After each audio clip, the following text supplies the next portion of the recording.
Welcome to When Not Yet Becomes Right Now, the podcast where we dive deep into the moments of transformation, the times when not yet shifts into right now and everything changes. I'm your host, Jen Ginty, and this podcast is all about those pivotal moments in our life journeys. You know the ones when the hesitation fades, when we take that first step, even if it feels like a leap. It's in these moments that growth and healing begins. Each episode will explore stories of resilience, moments of clarity, and the sparks that ignite real change. From personal experiences to expert insights, we'll uncover how people navigate the complex journey we call life and come out stronger on the other side. Whether you're searching for that spark in your own life or just curious about how change unfolds for others, you're in the right place. We'll discuss the ups and downs, the breakthroughs and setbacks, and how to embrace the right now, even when it feels out of reach. Because sometimes the hardest part of the journey is realizing that the moment you've been waiting for has already arrived. So take a deep breath, settle in, and let's get started. Hello, and welcome to When Not Yet Becomes Right Now. Today we have a wonderful guest on. Her name is Michelle, and I'm just going to introduce her first. Michelle Holling-Brooks is a passionate author, speaker, and trauma-informed specialist who empowers individuals to reconnect with their authentic selves. Founder of Unbridled Change and creator of the Unbridled Change Method and the Bridge of Connection, Michelle combines her expertise in somatic healing, spiritual arts, and trauma-informed coaching to guide people through profound healing. Michelle helps others release past burdens and truly embody their heart and soul. Welcome, Michelle. Oh, thank you. I'm so glad to be here and to be with your beautiful listeners too. Oh, thanks. So, well, let's get into it. You have Yeah. multiple healing journeys that we've Yeah. discussed, and I would love to, get into your origin story.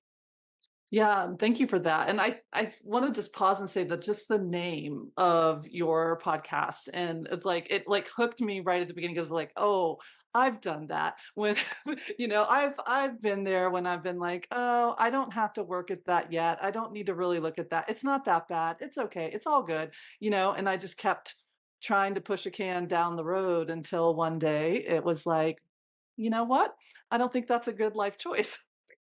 Yep. And and maybe your life could feel so much more free and liberated and really able to take those leaps of faith on yourself if you can go clean out the proverbial garage in your system and be able to come back in. And so that, when not now becomes now, like that whole idea.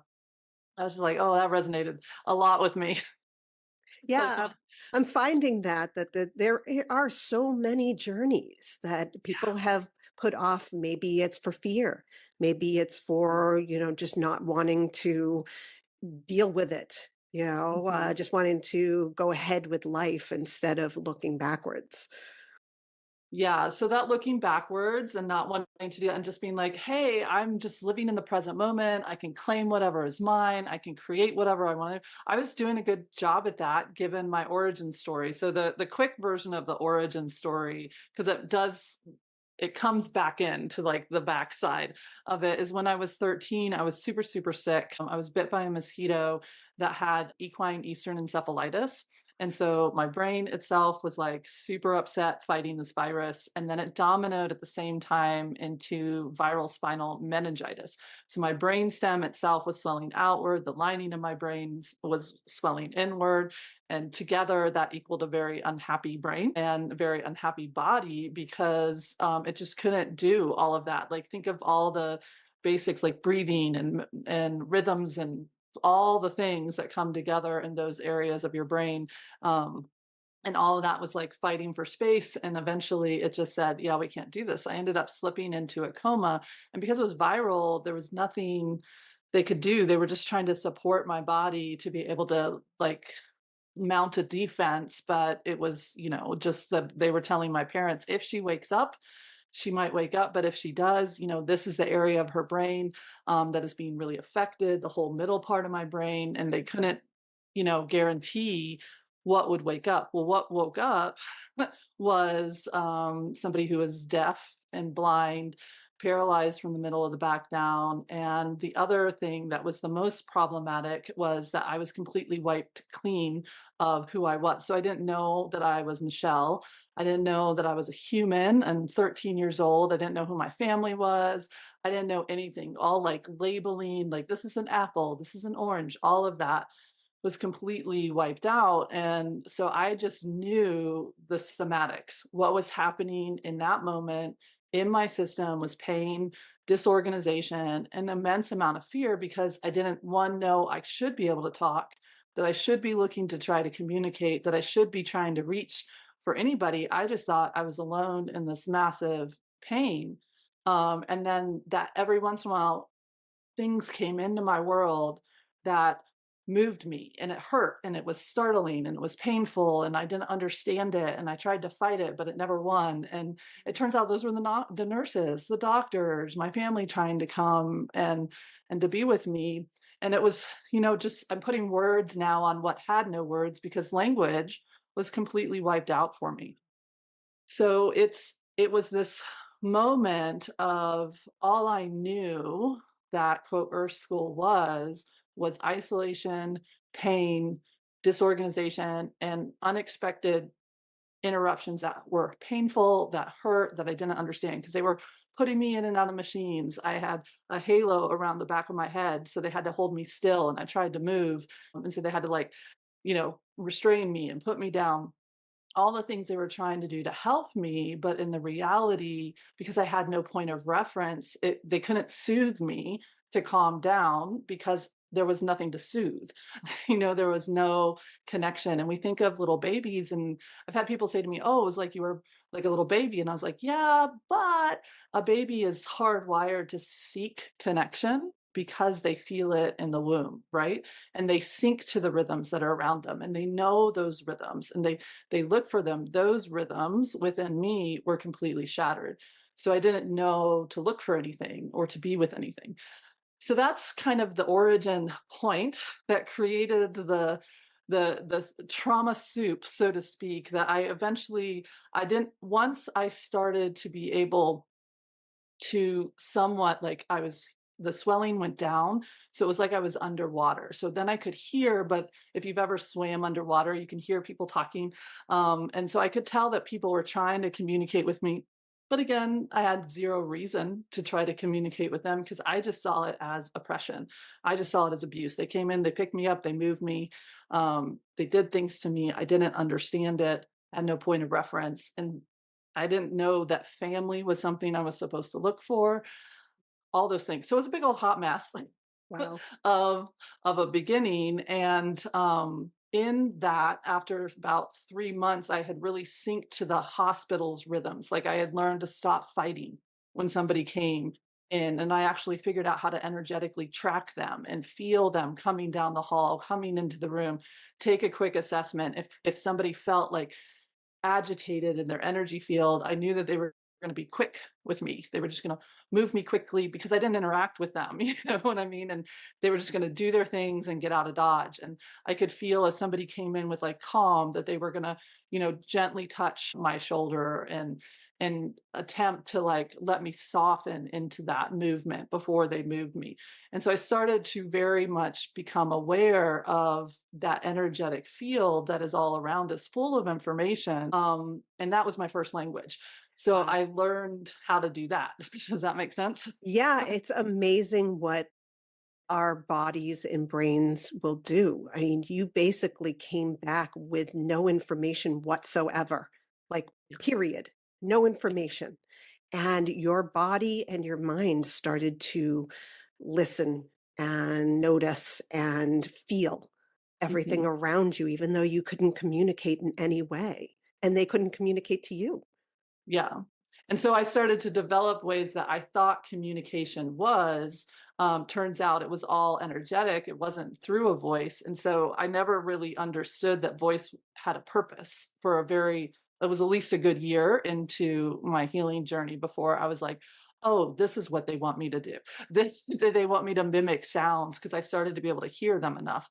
They started to teach me how to sign and other stuff like that because it took a while to come back in. And if you listen to me still, you'll hear a little bit of a like a nasally throat guttural sound to it because even with all the speech therapy, there was just a lot of damage that was done until my hearing came back years and years and years later. That's a whole nother story. And so, yeah, it was my system started to adapt to work with a broader version of senses. And one of the things that I became very attuned to was people's emotional bodies because that gave me a heads up of before they ever touched me. If I waited for them to touch me, I couldn't adjust, and but if I could feel into that field of how they were coming in. And there were three bodies that I just really struggled to understand. And that turned out to be my dad, my mom, and my sister. And it was because I could feel that they wanted something from me. They desperately, desperately, they wanted me to be the Michelle. They wanted to walk in and have me like open my eyes and say, I see you. I want to see you. As a mom now, I can just imagine what that was like. I always say, this is my story. They've got to tell their own, but I have to honor what that was like for that Michelle that just felt this always unease with them. And that was their own fears, their own worries. How are we going to help her? How are we going to put her in? My sister was in ninth grade.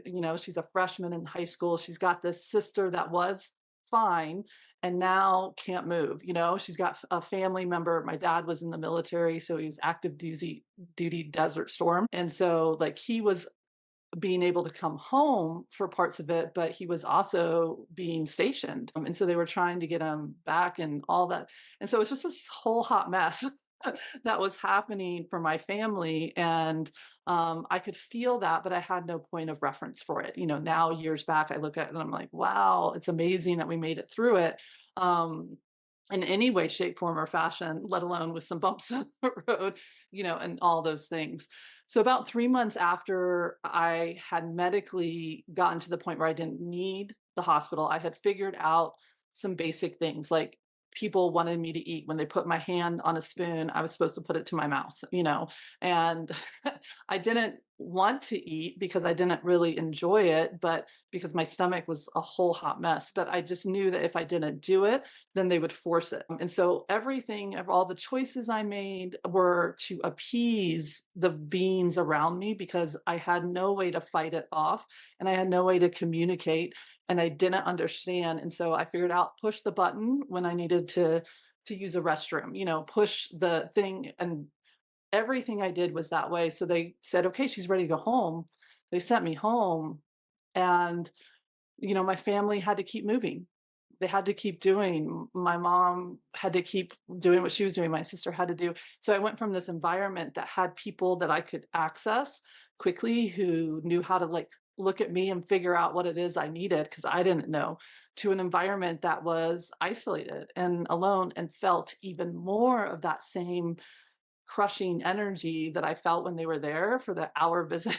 I felt it now totally. And so it felt like a completely um like torture chamber is the best way I could describe it.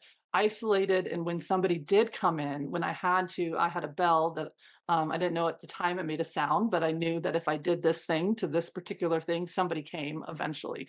And it was just this place of isolation, fear, overwhelm, and luckily, my parents, at some point, this is in 1990, so how they figured it out, I don't really know. But they were like, hey, we've heard of this equine therapy stuff. And she loved horses before. Maybe the horses will do something. I was doing PT, but again, I was a lump. If you moved me like hand over hand, I would let you move my body because I had learned to completely submit at that point. I didn't fight, and I was 6'1". I went in the hospital like barely 5'8". My body grew 4 inches to try to disperse all of the excess swelling that was happening. So I Wow. and yeah, so like and so my body was in pain. Think of like growing 4 inches in that short of time. Like the growing pains is a real thing. Yeah. So I just that's all I knew was pain. And so I was this really tall beanpole thing that people had to pick up and move. And I just let them do it because I had learned at this point it didn't matter. Wow. Um, So trauma after trauma, Trauma after physical, trauma. Yeah. emotional, mental, not knowing who you are, where you're at, and who are these people around you. Yeah. And just feeling like I can never give them what they want. So it didn't matter if I tried to do something, I could feel that they wanted more. It was almost like every time I did something they wanted, it's like there was a moment of reprieve and then there was like, "Oh, she did that. Can she?" Mm. Like it's so it was just this onslaught. Again, I can feel from their perspective, but I have to honor Yes. that to my system, it was just there was no reprieve. So the only reprieve I had was complete dissociation. And because I was deaf, I could just go away and just leave the door open to energetically track if somebody was coming near me. But other than that, I just went into the void. Everyone's like, "Oh, you went to a happy." I didn't know what a happy place was. It was just this black void until one day when my parents grasping at straws, I can only imagine what they were trying to figure out to do. They were like, let's take her back to the barn. Maybe that will do something for her because that was her safe place beforehand. We didn't own horses. I rode like at the local like riding barn that was in town and I was like the little barn rat that like I'm sure I drove my parents crazy like, "Oh my gosh, is she ever going to leave?" And I was like, "No, I'm going to sleep here in the stall with the horses." um and so they talked the riding barn that I was riding at into having me come out. And as we were pulling in, they had rolled down the windows and the smell of the barn came in. And for those of you who don't know, our smell sensory is on a different neural pathway for memory than our other types of memory. And so it can access memory. When people smell like, oh, that's the smell of my favorite person or something like that, it literally is a different pathway. And this pathway happened to not be messed up, for lack of a better word, in my system. So when I smelled the barn, it was the first time I had an inkling of memory. Like there was a curiosity. I remember that visceral desire to pick my head up and like look around. And at that point, the swelling had gone down enough in the visual cortex at the back of my head that as long as I had really dark glasses on, a dark hat, I could make out shadows kind of things. But if the glasses weren't there, the contrast of the light was too much and it just hurt too much and I couldn't figure it out. But so I was willing to try to see, which was huge because up until this point, I wasn't willing to do anything. And when they put me in the stall, into the wheelchair, and they were bringing me up to where the stalls was in the barn, I wanted to know what was in that box over there. I didn't know what that box was. I didn't know what was in there, but I knew I wanted to go there. All again, something that I shouldn't have been able to access because at that point, 6 months post coma, I was refusing to do anything because I wasn't like a choice. It was just I didn't have any purpose to Yeah. to do anything. But I wanted to go there. And as we came around the stall for the first time, I picked up my hands, I put them on the wheelchair, what they've been trying to make me do on PT. And I knew I wanted to go down to the left. And so 4 stalls down on the left was this beautiful, it looked like to me with my energy eyeballs, not with my physical eyeballs. He looked like a beautiful golden yellow sparkling highlighter. In real life, he's a dark bay horse. But to me, that's with the other senses that came on board, that's what he looked like. And I could feel this mutual draw from him to me. And I wanted to go to him, and every part of me was just like that. And that turned out to be a beautiful horse named Schedule A. And he was gorgeous. He's the horse that I had been riding prior to me getting sick. Wow. Um, So and so I you really, had the energetic connection to him already. yeah, Wow. and it was a literal, like, a memory, and it was, like, that was the anchor point. I wheeled to his stall, and I banged into his stall, and this is a high-strung thoroughbred jumper. He should have not been okay with because this was not a therapeutic riding barn. The wheelchair and the clunky shit, but he was fine. He put his head, Michelle, up and over top of me and, like, pulled me into this beautiful hug, and I just stayed there for what felt like I don't know, but I don't know how long it was, but it felt like forever to me, and I breathed him in, and willingly let him touch me, and I willingly tried to reach as much as I could to be able to touch him, and that's the first touch I welcomed, you know? Wow.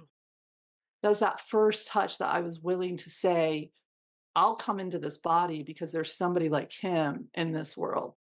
Now, again, as a mom now, to be witnessing that, I can't imagine like excitement that my mom and dad felt for like that moment, but then also like an incredible gut blow that like it wasn't them. But that's their story. This is mine. Exactly. And I wanted to just breathe, be I like them when we went back home, it felt like such a slingshot, you know. I wanted to do anything that I could do. Luckily, my parents talked the people into trying this crazy thing called therapeutic riding that they didn't know nothing about. And what they did, this is not okay. Do not ever, if anybody's listening and they think, oh, I want to do this, don't do what the people did to me. However, it worked. So they pulled out an old Western saddle because we were in English jumping barn, and they dusted it off.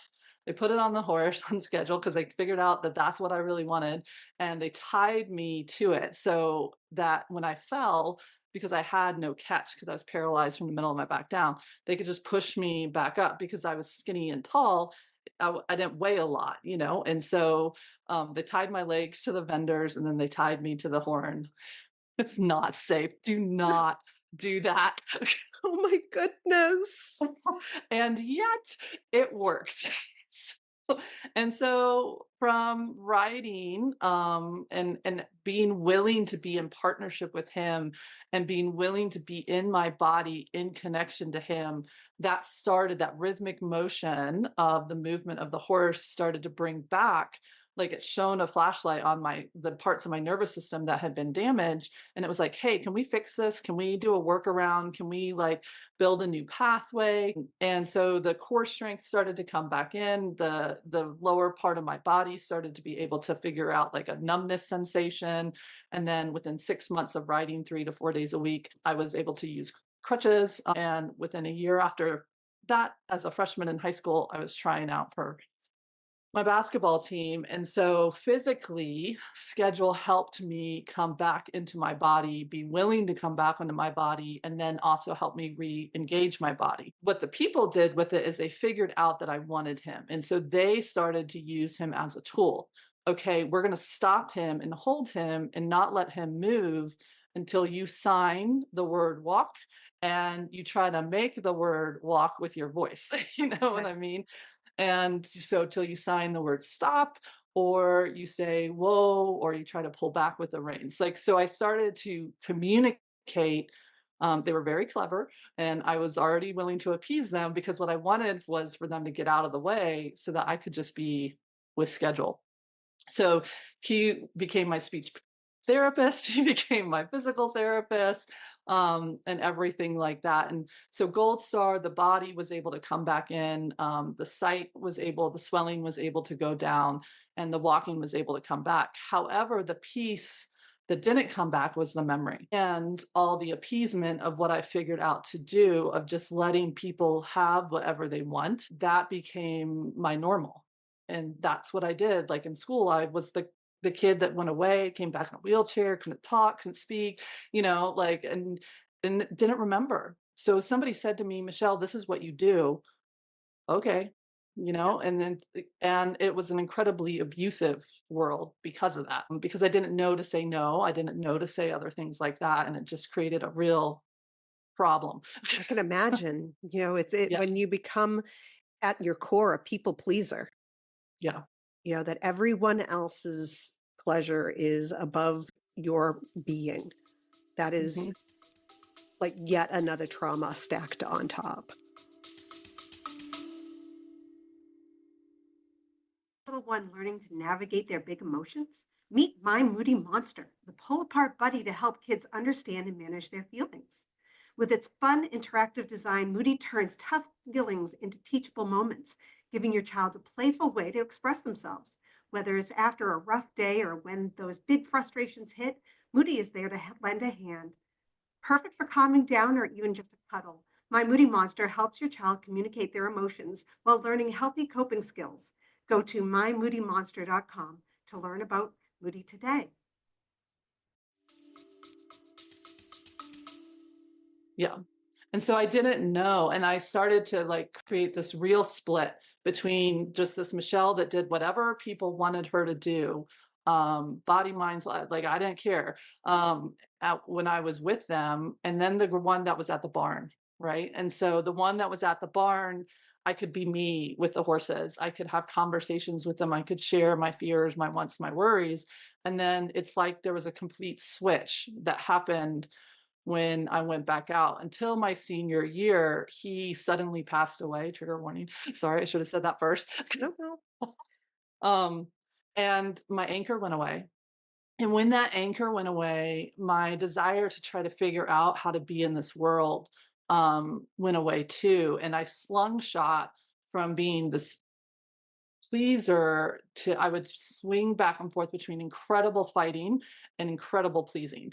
And there was just like such division that happened to me, and that I ended up leaving my house my senior year because the division with the family just got too big, and just trying to make it on my own, and really then taking up that me against the world mantle, like it's like I survived, I did this, and I'm not gonna like stand for this. So I slung shot into this warrior personality that she was fierce.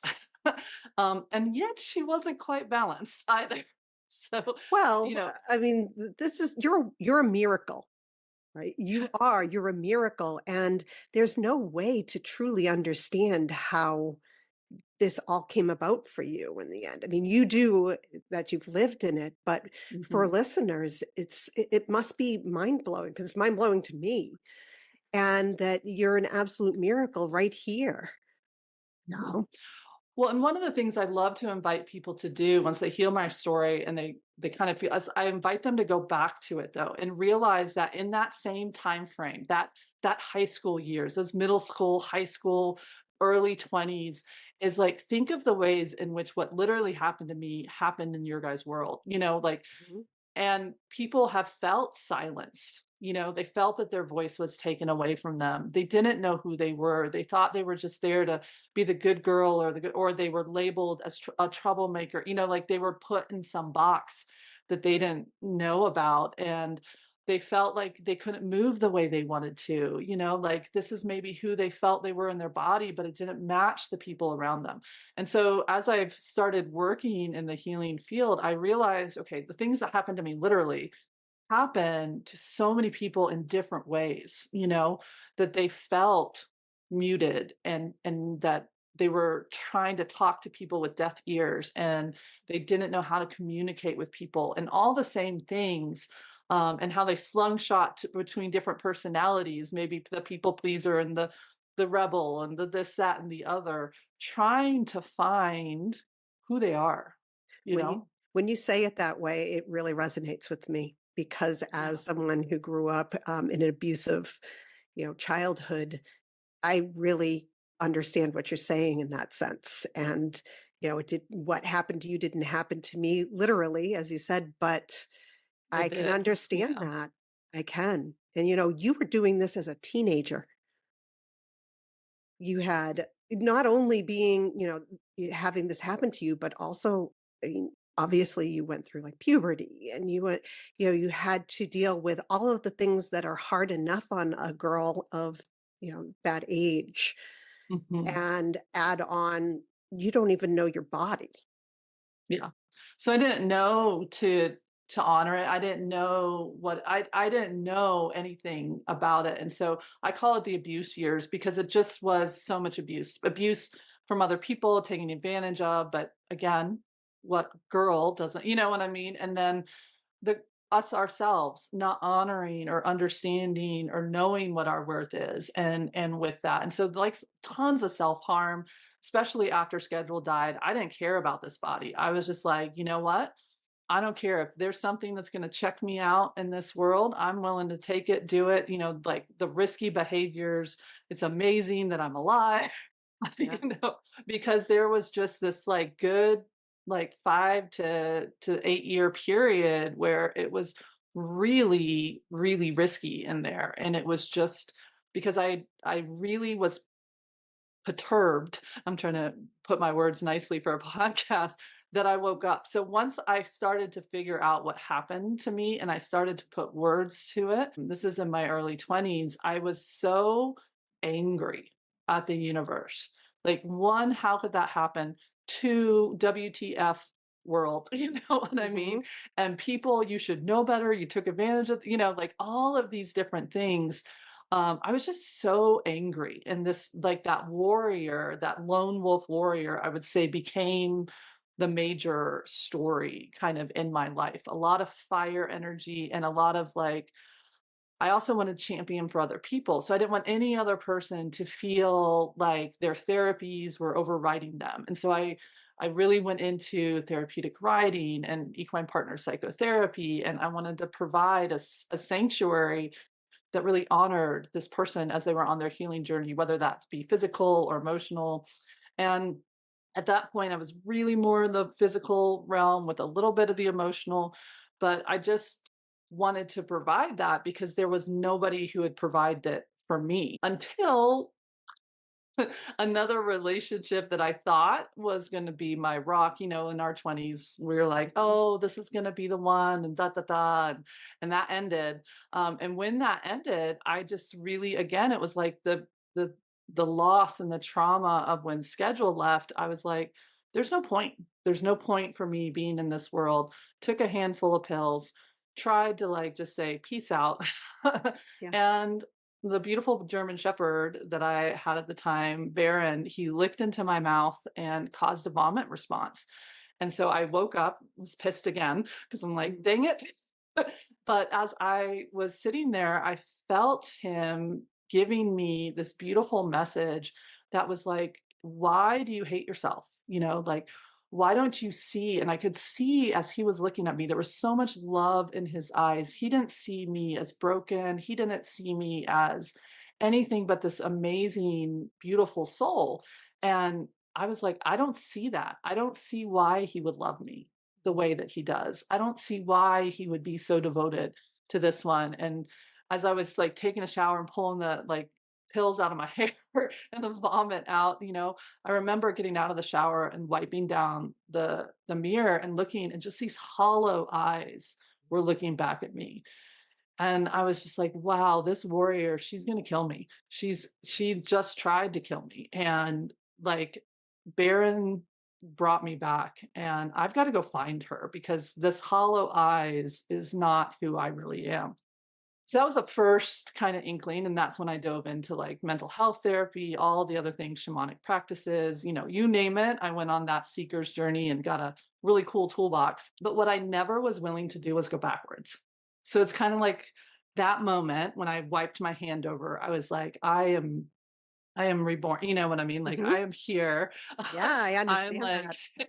and I'm never going back there again. And it's like I closed this book on that time frame of my life, and I really only lived present time. And I kind of had a good template for that because my life had already done that once. And so everything that I did was from that moment, but yet it really wasn't grounded in me because I hadn't healed that part of me that was that first 20, 3 years. Yeah.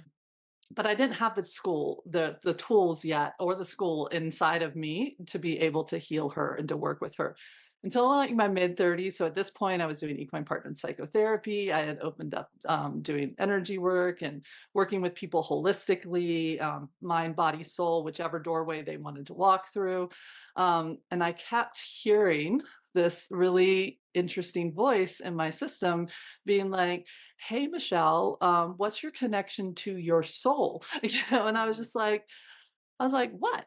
I'm doing my like life's mission, and that's what I had made it. Like this mission, I had woken up, I had gone through all this, I was going to use it for a purpose. And as a result, even though I had my family at that point, I had my new partner and my beautiful girls, um, I was just pushing. I was like marching through life Yep. on this mission. I Yep. feel like you know what I'm talking about. Oh, I do. I do very much so. And and I was convincing myself that was me living my life. And what I realized now, what it was inviting me is my soul wasn't asking me just to be down here to be a foot soldier. It was asking me to like live this full, beautiful life of joyful service. And my life is more than just the service that I do with my work. It's like the recreation, like all the whole things of all that life was. And I didn't have any bandwidth for that. And so I just kept pushing this thing away every time it would come in. And finally, I was sitting in one of my meditations and I saw this image of this just beaten up, battered ship coming in. And it had been like through war. It had holes in the side, like this tattered sail, like it was limping in. And it was like, this is your body. This is what you're doing. You have all these holes that you're just duct taping yourself together. You really need to like take a sidebar and realize that you can't keep going the way you're going. And you know what I did with that little ship, Miss Jen? I just said, no, thank you. And I blew it back out. Yep. Like, I literally, like, took my hand and I pushed it away and I said, "Oh, here we go," and I went in and just kept working, and I had a series of 3 heart attacks in a row, a relapse of encephalitis, and then finally it took a diagnosis of cancer to get me to say, "Michelle, maybe you need to slow down and look at what your life, that trauma, all that trauma that you were talking about, before you decided to maybe decide to live life differently." Yeah. And I You, just didn't want to do it before that point. yeah. It takes our bodies and our minds to tell us now, right now. Yeah. And it happened the same way with me. The brain fog, the, inability to, be in relationships, the body just not being able to work. And it tells us when it's had It's too the only way much. to slow us down, right? Like, Yeah. because like we otherwise, like what I was doing was I was like, so I was a Reiki master at this point. I was a meditation teacher, Eden energy medicine practitioner. I had the holistic toolbox that could look at my body and say, and I was using that toolbox to keep me pushing so that I could stay on mission. And well, why was I so holding on to that mission is because I thought that was my worth. Like ultimately, I had woven together. It was a little shock to me because I didn't realize it, but like all the abuse, all the pain and suffering, all the disease was so I could show up in that arena or in that treatment room with the beautiful healing presence that I was. It wasn't like, hey, these experiences happened in your life. How incredible is it that you survived it? Now live life. Like that concept was not even like it didn't even exist to me. Yeah. And so yeah, the brain fog, the other areas like that is our body's signal that says, hey, there's something really not okay that we are running around, figuring out a way to move around these different boulders within inside of ourselves, but it's expensive. It's very expensive to keep moving around that trapped trauma in our system. It's very expensive to keep moving around these belief systems that we say, okay, we really don't believe it, but yet we do. Like, so when somebody says, "Hey, Michelle, do you mind talking to me about my son? He's struggling with whatever." It didn't matter if my whole body said, "I just want to be a parent on the side of my kid's soccer field." Yep. All of a sudden, like here I was. And it's not that I didn't have ethics or boundaries. It's like my system thought that was its only purpose. Well, Not, yeah, you were also in yeah, people pleaser mode. yeah, The way you were taught from the beginning. yeah. And it was really hard for me to pull myself away from my own feelings of I need to be there for everyone else Mhm. and not myself. It was just I had had that feeling in me since I was a child, always taking care of others. And when you fall into that mode, it's really hard Mhm. to pull away. It is, and especially when that mode is reinforced. So if I had to guess, and you don't have to go there if you don't want to. Sorry, this is Oh kind of yeah, what no, happens in any interview that I'm in.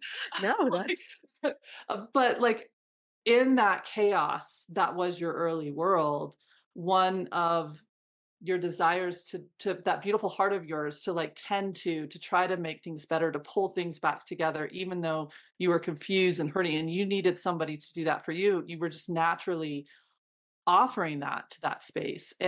And it probably was rewarded as in like, "Oh, thank you. Like, you're always my light. You're always the one that I can find this solid." So it's like a double whammy. Not only does your environment tell you, "Hey, Jen, you don't have any needs and they're gonna be somebody else's. You need to figure out how to, like, lick your wounds by yourself." It also probably taught you that your job is also to tend to somebody else's wounds and not even lick your own wound. No, Michelle, you're absolutely right in that, and it kept going through relationships throughout my life.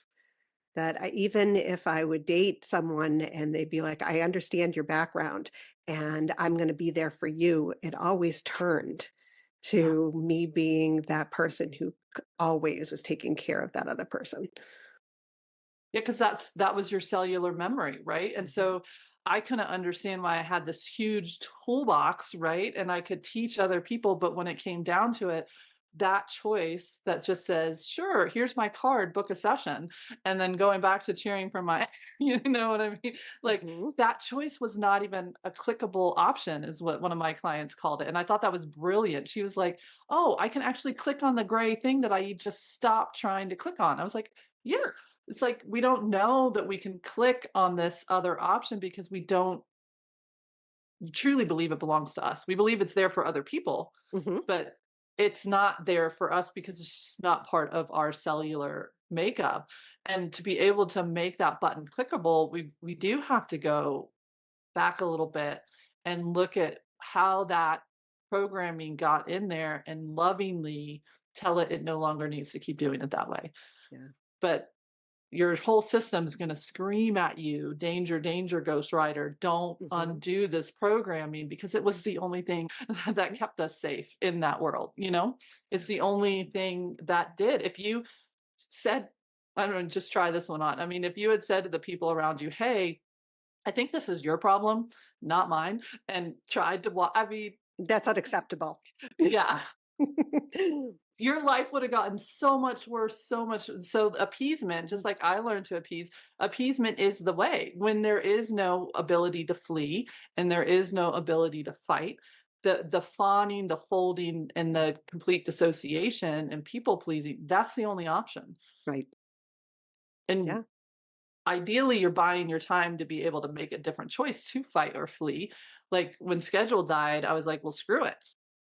Like, I'm gonna fight, flee, and but then I was in this mixed bag. So people pleasing 1 minute, and people are like, "Michelle, you just said you were fine with that," and I'm like, "I'm not fine."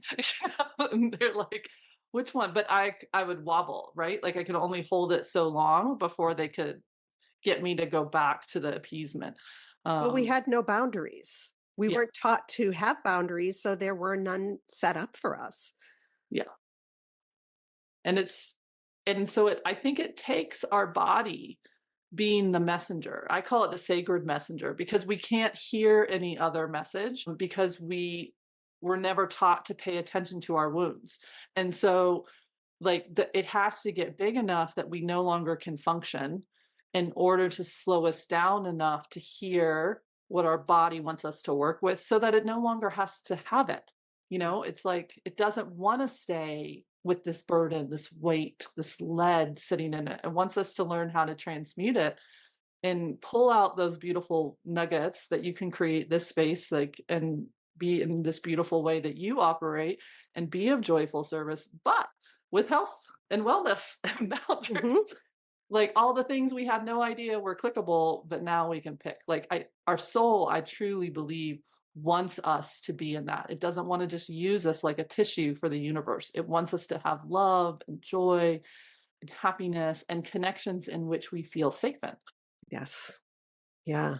And so it took cancer for this to Yeah. happen.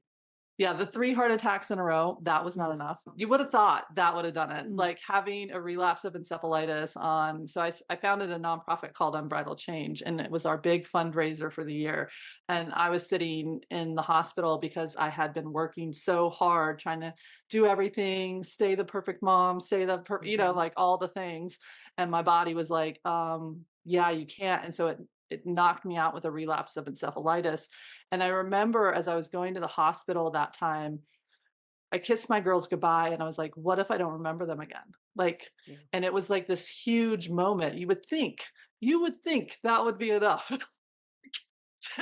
to to get it, and then maybe it lasted about a year, and then people started coming to me and asking me to start my certification program and to teach them the method that I had developed, and I fell right back into that, like, oh, here's a new mission, here's.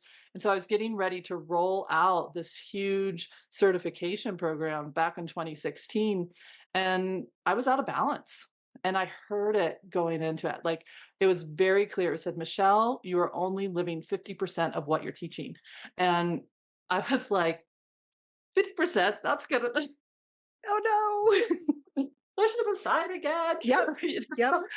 And I was like, I'm rolling. And part of it was too, I wasn't letting people know about the energetic side of me. I was keeping it all in the science shield and kinesiology and like things that instead of just embracing, like, hey, because I had this illness, my senses did what everybody else's could do. I wasn't saying it. So there was that piece that was in there too. But ultimately, I was back in a mission mode and I was off and driving, and my body did not want to go backwards. It didn't want to go back to that mission mode. And in the middle of that training, I have people from all over the world sitting in the thing, I'm teaching, I'm launching this whole program, started to lose my voice. By day 3, it was completely gone. I knew it, that I knew what was happening. And I was like, I'm just gonna keep pushing. I ended up with bronchitis. It dominoed into pneumonia, and it's pneumonia that wouldn't go away for 3 months. And guess what I kept doing for 3 months? You kept pushing. I kept pushing. Yep. And so I was like, "Oh, it's okay, I just really can't talk, but, like, I can type and, I can sit there," and I, like, wrote on little sheets of paper. I mean, I look back and I'm like, "Michelle." You were putting But a lot on yourself. yeah. And again, it had slipped into that this is why I was here, was to help bring this into the therapeutic space and into the coaching space and into the wellness space, which is all true. I'm getting ready to launch the certification program again now, finally, but much more balance, much more in all. Oh, good. Excellent. Yes, much more. I feel so good about it, and everything like that. But at the time, it wasn't. So after 3 months, I heard in another meditation, your body has lost balance. You have cancer. Go tell your doctor. I was like, no, that's not true. And then I heard it again and I was like, oh, and I kind of felt into it. I could feel the truth of that. And so I reached out to one of the docs that I worked with on that side of the program. And I was like, so here's what I got on my meditation. Can you check? She's like, Michelle, you're pretty healthy. And I was like, Mm. I think it turns out it was neuroendocrine sarcoma, and so it's a cancer that was on the endocrine mist within my body, and the endocrine mist is like the fight, fight, or freeze.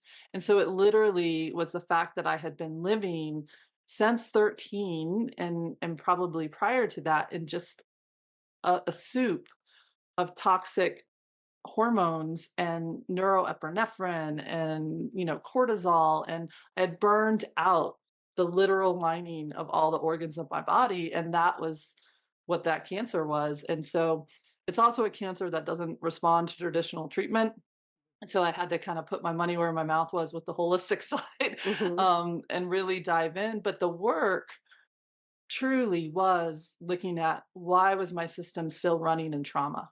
Why was it running with every request that came to my field was a fire breathing dragon? It was trying to assault me or take advantage of me, or I was going to assault and take advantage of myself. Like, all of that needed to come together. And so 2017 and 18 were what I call the healing journey 2.0. Mhm. and and really where I went in a retreat.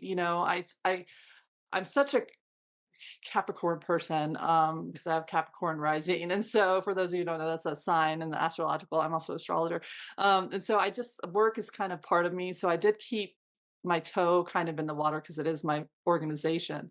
But for mostly, just went into that retreat, started healing that work, was tried to be as present as I could for my girls during that time as I was working with my body, and really making a promise to myself that as I begin to walk back out into life, that this balance this rhythm, this checking in to my soul and hearing it say, that would be great, but say no.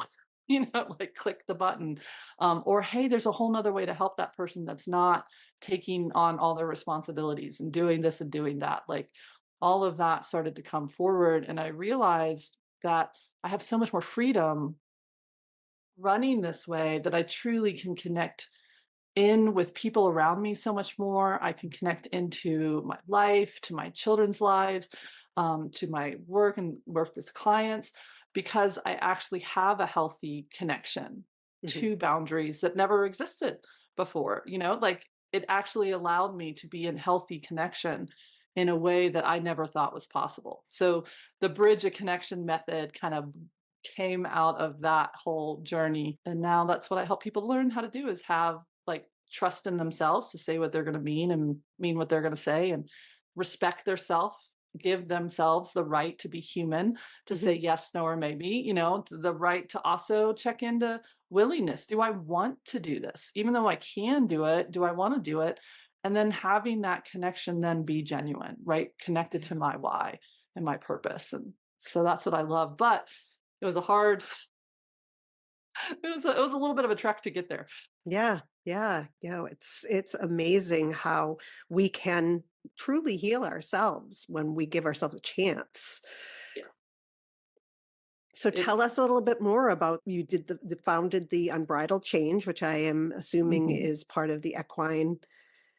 Yeah, so it started off in 2008 is when I founded that, and that was when I was in that mission drive. So I made it through the bubble of 2008, like, and everyone's like, "You're starting a nonprofit now," and I was like, "Yeah, I am." So again, some beautiful traits came from that, but they needed to have some balance to it. Yes. Um, but it did start off heavily on the equine partnered psychotherapy and coaching side. I still have that side of that arm of a program. I love it. I probably will always have it. I just realized that not everybody has the affiliation and affection for horses that I do. And sometimes it's actually quite intimidating to people. So I started offering services of the same type of, I mean, I think it's all the same stuff, and so coming in through that spiritual and transformational coaching side, or coming in through the body, working with like the energy work and stuff like that, and really truly building out that holistic wellness organization. And so now it has like those four main areas where we have that for our in-person people, but we have for online and available, because I can work with anybody anywhere. I'm no longer just here because the energy work works over the distance. And helping people really step into this from somebody who kind of got stuck in some traps along the way. So I can give them a little heads up of like, hey, there's a caution sign over here. And if you fall in it, no worries. We all do. Mhm. Let's just help your way out of that through that coaching. And then the training. And so I've had where I've worked with other places, especially kids in the foster care system, people who are caregivers, and working with that, training them on the unbridled change method. And now the bridge of connection is really what I'm out there starting to train people who are in the helping and healing and wellness field, whether that's in therapy or in like the coaching spaces, or some of the energy work spaces, how they can help their clients build that bridge to being able to click that button, Yeah. like neurologically, emotionally, mentally, and spiritually in their system. Wow, that's wonderful. So you have people who are working with foster kids, and yeah, how does that work? Yeah, I absolutely love that side of our program. I think because I felt so orphaned without being orphaned. You know what I mean? It was this weird situation, and that horses were kind of my foster parents, Mhm. like of how they worked with me. It's a niche that I really love working with, because I understand them. I understand that they have been through this world where nothing made sense, and then they go to a world where they think it should make sense, and sometimes it does, but sometimes it doesn't. They don't have a lot of voice. And sometimes the most well-meaning foster parents in the world think, "Oh, I just have to give love to this kiddo." Well, that kiddo doesn't trust love. It doesn't trust anything about it. And so like then how do you work with that? And the acting out and the bucking and the rearing and the all the things, like that's actually their nervous system coming out of freeze. So like when we get all the way down to that people pleasing and that fawning, we have to go through that rebel stage. We have to come up to that fight stage. Now, mine wasn't super balanced, so we try to help people come through it but it doesn't come in a balanced way. We could say, oh, they have the right to say yes or no, but when the first time that kid says no, it's going to come out with some veracity. Some anger. It's gonna come out with a heck no, and I call it the hoodie and the thing and but when you start to see that, you know that that kid's trying to work their way out of their nervous system, right? They're trying to find a different way of interacting. They just literally don't have it. Like we didn't have it. It wasn't a pathway. We didn't know it was supposed to be a pathway. It's not that we just chose not to use that pathway. It wasn't there. And so that's literally their brain trying to figure it out with their body and changing the way they perceive the world, being willing to see it not as danger, danger, Ghost Rider, but there is a attuned, safe connection. What does that even look like? And their system thinks attuned, safe connections are fiction and painful if they believe in them and they're taken away. So we help foster parents learn how to work through those stages of the rebel without a cause, the screaming of the no, Mhm. and and then how to bring in some yeses and some maybes. And are we just looking for compliance? And then you're going to get appeasement, or are we looking for consent? Then you're going to get connection. And that's the same. That's why I say it's all the same thing, because whether I'm working with a kid in foster care or helping a parent learn how to do that with a kiddo, or I'm teaching them how to do that with themselves, it's all it's all the same thing, Yeah. Yeah. you know? Oh, wow. Michelle, you are a force, an absolute force. Can you tell the listeners where we can find you? Yeah, absolutely. So I have a podcast, which is more like a weekly, like, come in, here's a topic, here's a practice that goes with it. So it's called Soulful Practices Podcast. And it's just the way you can come in, like they're topic based. They're a little nugget of a quote from different teachers that are out there, or spiritual things, healing things. And then I kind of break it down and I get real about it. Like, oh, this sounds great. One of my favorite quotes is by Osho, and it's like, move the way, he says it, don't move the way fear makes you move, move the way love makes you move. Oh, that's I love beautiful. that quote. Isn't that Yeah, beautiful? it's beautiful. And and what the heck? What does that mean? How do Yeah. you do that? Well, how does that look like? Well, I have to get to know the way fear is making me move first. I have to get to know that that's me rereading a text 5 times, seeing if someone's going to read it the wrong way, or maybe I need to find the exact right word so the person doesn't get mad at me. That's moving from fear.